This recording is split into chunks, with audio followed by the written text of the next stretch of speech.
দেখুন বন্ধুরা, আমার ছাদ বাগানে কত সুন্দর একটি লাল ড্রাগন ফলে আছে। মূলত এই ড্রাগন ফলটি একদম পেকে গেছে। তো আজকে আমি এই ড্রাগন ফলটিকে হারভেস্ট করব এবং এটিকে কেটে দেখাবো এর ভেতরে কেমন রং হয়েছে। তো চলুন আমরা আমাদের এই ড্রাগন ফলটি আজকে এখান থেকে হারভেস্ট করি। মূলত আমি হাত দিয়ে এটাকে এখান থেকে ছাড়ানোর চেষ্টা করব।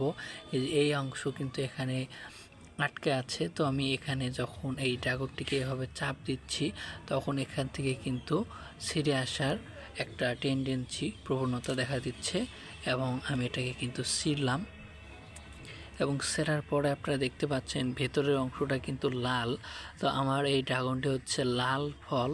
তো আমরা আজকে এই ফলটিকে কেটে খেয়ে দেখব, বাসার সকলেই মিলে কেটে খেয়ে দেখব যে আসলে এই ফলটি কতটুকু সুস্বাদু। একদম গাছের টাটকা ফল।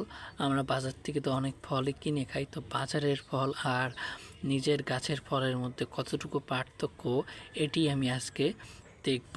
তো আপনারাও চেষ্টা করবেন নিজের ছোট ছাদ বাগানে কিংবা মাঠ বাগানে এরকম ড্রাগন ফল এছাড়াও বিভিন্ন ধরনের ফল গাছ রোপণ করে সেগুলো নিজেরা ভক্ষণ করতে পারেন। পাশাপাশি অনেক বেশি হলে নিজের প্রতিবেশীদেরকেও কিন্তু আপনারা উপহার হিসেবে দিতে পারবেন। তো আজকের মতো পর্যন্ত সবাই ভালো থাকবেন। আল্লাহ হাফেজ।